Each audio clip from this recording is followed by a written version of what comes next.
Chapter 7 Possessives. Get set go.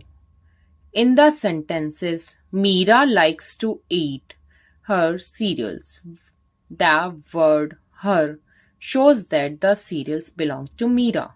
Circle the word that help us to know who the particular object belongs to in the following picture.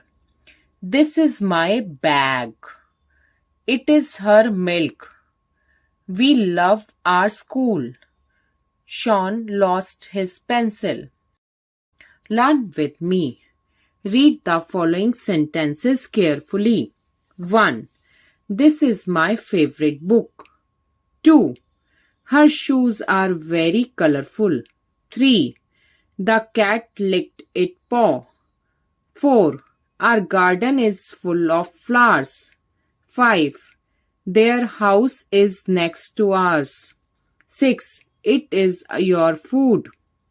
Words like my, her, its, our, their, ours, and your shows that something belongs to someone.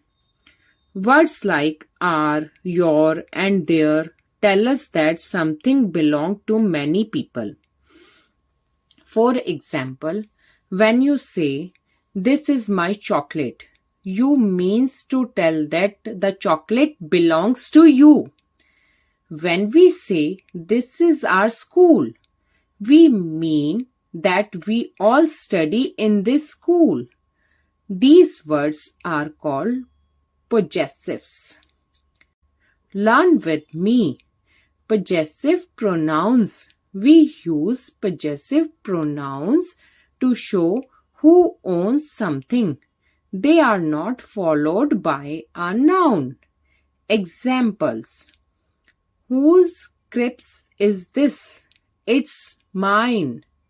Whose shoes are these? They are his.